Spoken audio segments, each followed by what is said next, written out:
France सोच रहा था भारत एमआरएफए डील के तहत 114 राफेल उसे खरीद रहा, लेकिन भारत कुछ और ही बना चुका प्लान। अब 60 राफेल के साथ 60 नई संख्या में उतरेंगे 5वीं पीढ़ी के स्टील्थ फाइटर जेट। न चीन को खबर, न अमेरिका को जानकारी। भारत के नए 60 स्टील्थ फाइटर जेट का नाम सुनकर चीन छोड़ो, खुद फ्रांस भी हैरान। सोचा नहीं था भारत इस जेट पर रखेगा उंगली।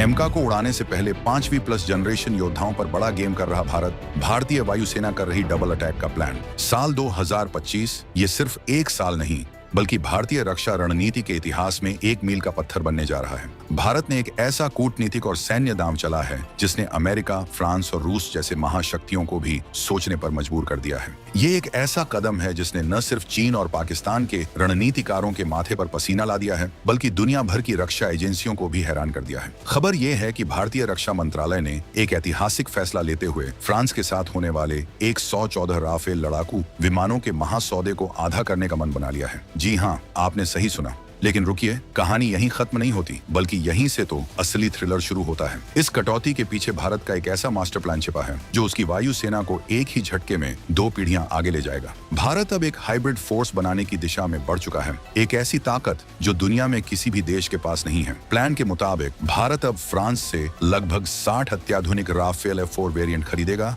और उसके साथ ही दुनिया के सबसे खतरनाक 60 5वीं पीढ़ी के स्टील्थ फाइटर जेट्स को भी अपनी वायुसेना में शामिल करेगा। ये वो घातक कॉम्बिनेशन है, वो डबल स्ट्राइक क्षमता है जो न चीन के पास है न पाकिस्तान के पास। ये वो संतुलन है जो भारत को 2 मोर्चों पर एक साथ लड़ने की अजेय शक्ति देगा। जब तक हमारा अपना स्वदेशी ब्रह्मास्त्र एमका पूरी तरह से तैयार होकर युद्ध के मैदान में उतरेगा, तब तक ये विदेशी स्टील्थ फाइटर जेट्स हमारी हवाई सीमाओं को एक अभेद्य किले में बदल देंगे। और ये सब होगा बिना किसी लंबे चौड़े टेंडर प्रोसेस के। भारत अब सीधे सरकार से सरकार के स्तर पर सौदा करेगा, जिससे न सिर्फ प्रक्रिया में तेजी आएगी, बल्कि पूरा कंट्रोल, पूरी सौदेबाजी और पूरी रणनीति सिर्फ और सिर्फ भारत के हाथों में होगी। हम आपको बताएंगे इस धमाकेदार खबर की पूरी कहानी, तो बने रहिएगा वीडियो पर। और इस संबंध में आपके जो भी विचार हों, कमेंट में लिखकर जरूर बताइएगा।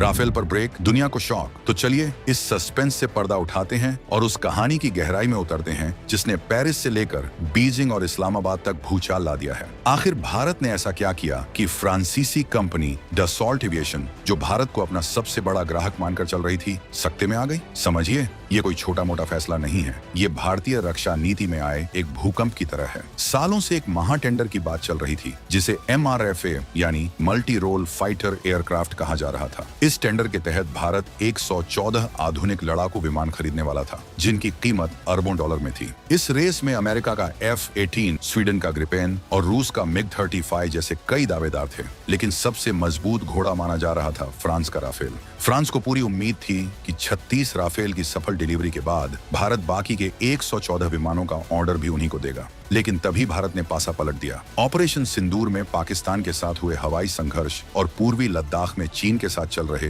तनाव ने भारतीय वायुसेना के रणनीतिकारों को कुछ नया सोचने पर मजबूर कर दिया। उन्होंने महसूस किया कि हमें सिर्फ 4.5 पीढ़ी के विमानों से काम नहीं चलेगा।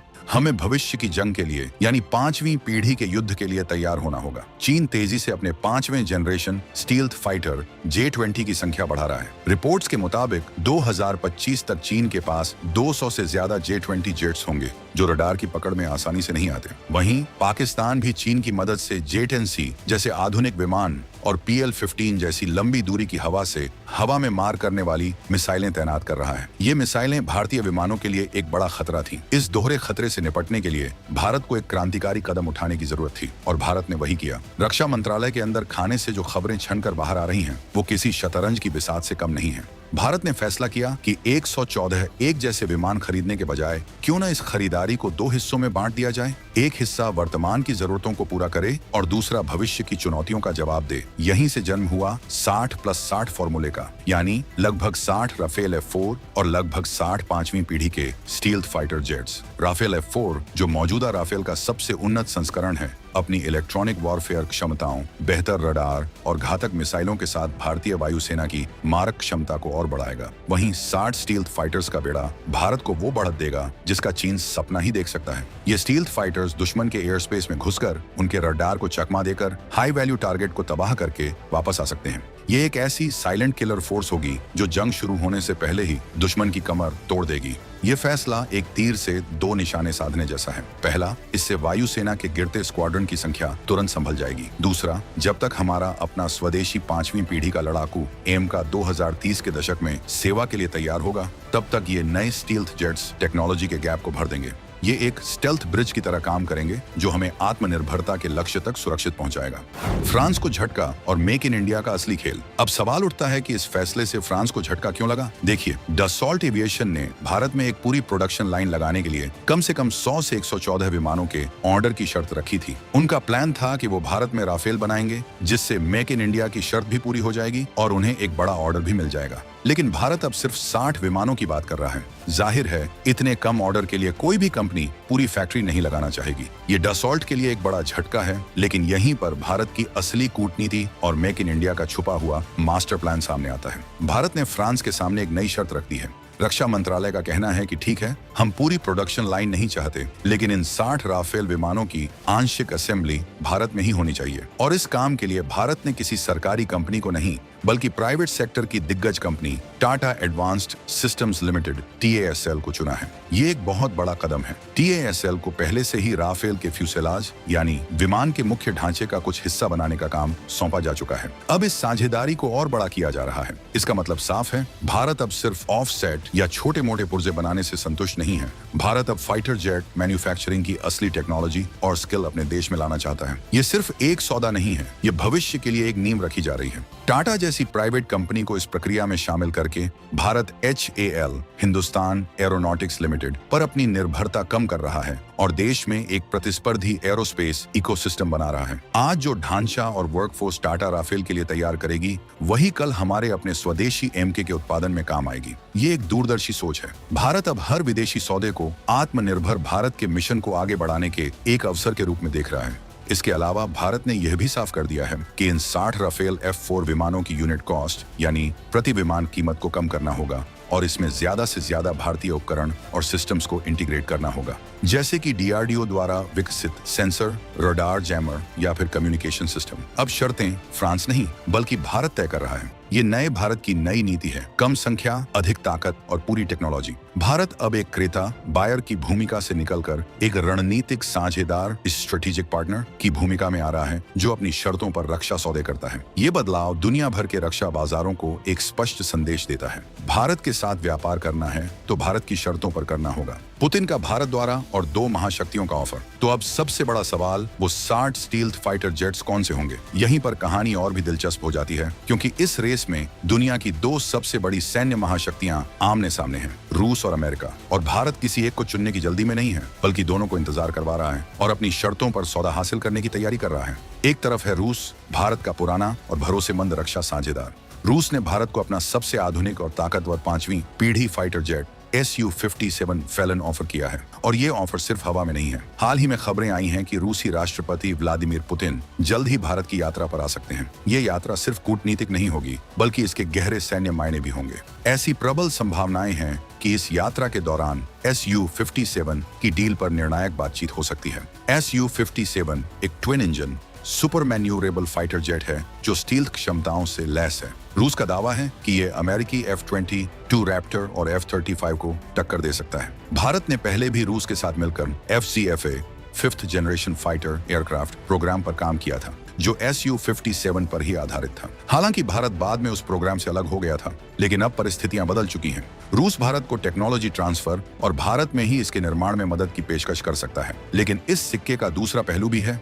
कई पश्चिमी एक्सपर्ट्स Su-57 की स्टील्थ टेक्नोलॉजी और रूस की उत्पादन क्षमता पर सवाल उठाते रहे हैं। उनका मानना है कि इसका रडार क्रॉस सेक्शन उतना कम नहीं है जितना एक सच्चे 5वें जनरेशन फाइटर का होना चाहिए। दूसरी तरफ है अमेरिका, जो भारत को अपना सबसे चर्चित और तकनीकी रूप से उन्नत F-35 lightning II fighter jet बेचने को तैयार है। F-35 को दुनिया का सबसे स्मार्ट फाइटर जेट माना जाता है। इसकी सबसे बड़ी ताकत इसका स्टील्थ डिजाइन और इसका नेटवर्क सेंट्रिक वॉरफेयर सिस्टम है। ये एक फ्लाइंग कंप्यूटर की तरह है, जो युद्ध के मैदान की पूरी तस्वीर पायलट के हेलमेट पर प्रोजेक्ट कर देता है और अपने आसपास के दूसरे विमानों, ड्रोन्स और ग्राउंड स्टेशनों के साथ रियल टाइम में डेटा शेयर कर सकता है। ये चीन के J-20 के लिए एक असली बुरा सपना साबित हो सकता है, मगर F-35 के साथ भी अपनी चुनौतियां हैं। अमेरिका F-35 को बहुत सारी शर्तों के साथ बेचता है।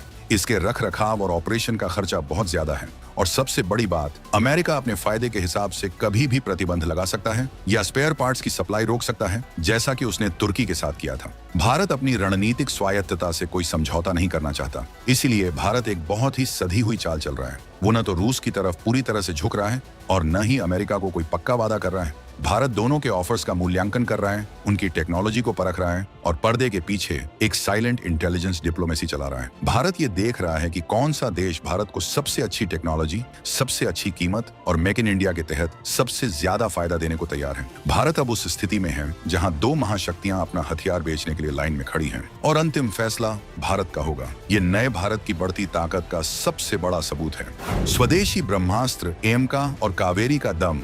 अब आप सोच रहे होंगे कि अगर हम विदेशी 5वीं पीढ़ी के फाइटर जेट खरीद ही रहे हैं तो फिर हमारे अपने स्वदेशी फाइटर जेट एमका का क्या होगा? क्या ये प्रोजेक्ट ठंडे बस्ते में चला जाएगा? इसका जवाब है बिल्कुल नहीं, बल्कि ये विदेशी खरीद एमका प्रोजेक्ट को और मजबूती देने के लिए ही की जा रही है। समझिए, ये एक मल्टी लेयर स्ट्रेटेजी है। एमका भारत का सपना है, हमारा अपना ब्रह्मास्त्र। यह एक ट्विन इंजन वाला 5.5 जनरेशन का स्टील्थ फाइटर जेट होगा जो दुनिया के किसी भी लड़ाकू विमान से बेहतर या उसके बराबर होगा। लेकिन इस तरह के अत्याधुनिक विमान को डिजाइन करने, विकसित करने, टेस्ट करने और फिर बड़े पैमाने पर उत्पादन करने में समय लगता है। अनुमान है कि एमका का पहला प्रोटोटाइप 2026 से 2027 तक उड़ान भरेगा और ये 2030 से 35 तक ही वायुसेना में पूरी तरह से शामिल हो पाएगा। अब 2025 से 2035 के बीच का जो ये 10 साल का गैप है वो बहुत महत्वपूर्ण है। इस दौरान हम अपनी हवाई सुरक्षा को कमजोर नहीं छोड़ सकते, खासकर तब जब चीन लगातार अपनी ताकत बढ़ा रहा है।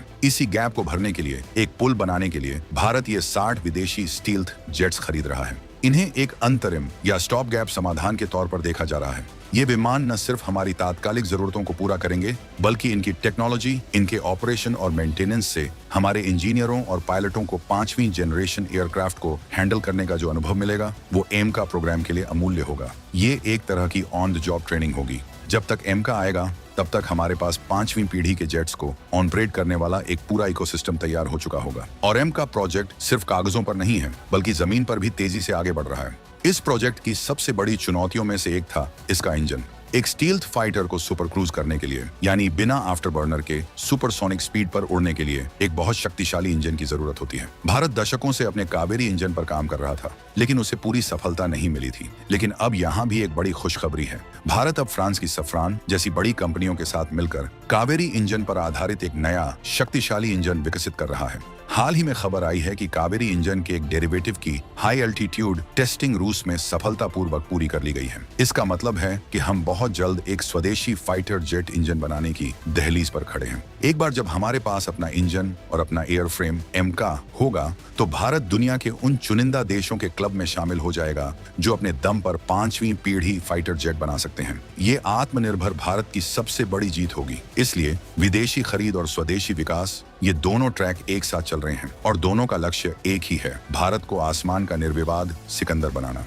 ग्रैंड फिनाले, भारत का अजेय चक्रव्यूह। तो अंत में ये पूरी तस्वीर कैसी दिखती है? ये किसी हॉलीवुड ब्लॉकबस्टर के क्लाइमैक्स सीन की तरह है, जहां हीरो अपनी अंतिम और सबसे शक्तिशाली चाल चलता है। भारत की यह नई हाइब्रिड फोर्स रणनीति एक ऐसा ही चक्रव्यूह है जिसे भेद पाना पाकिस्तान और चीन के लिए लगभग नामुमकिन होगा। कल्पना कीजिए, 2030 के दशक में भारतीय वायुसेना की ताकत सबसे आगे होंगे हमारे Su-30 MKI, जो अपग्रेड होकर सुपर सुखोई बन चुके होंगे। उनके साथ होंगे हमारे अपने स्वदेशी LCA तेजस MK-1A और MK-2, जो बड़ी संख्या में तैनात होकर हमारी हवाई सुरक्षा की रीढ़ बनेंगे। फ्रंट लाइन पर दुश्मन को चुनौती दे रहे होंगे 60 राफेल F-4, जो अपने घातक मीटियर, मिसाइलों और इलेक्ट्रॉनिक जैमिंग सूट के साथ किसी भी हवाई खतरे को नेस्तनाबूद कर देंगे। और इन सब के ऊपर एक अदृश्य छतरी की तरह मंडरा रहे होंगे हमारे 60 नए 5वीं पीढ़ी स्टील्थ फाइटर्स। ये वो शिकारी होंगे जो दुश्मन के इलाके में घुसकर उनके कमांड सेंटर, रडार स्टेशन और एयर डिफेंस सिस्टम को चुपचाप खत्म कर देंगे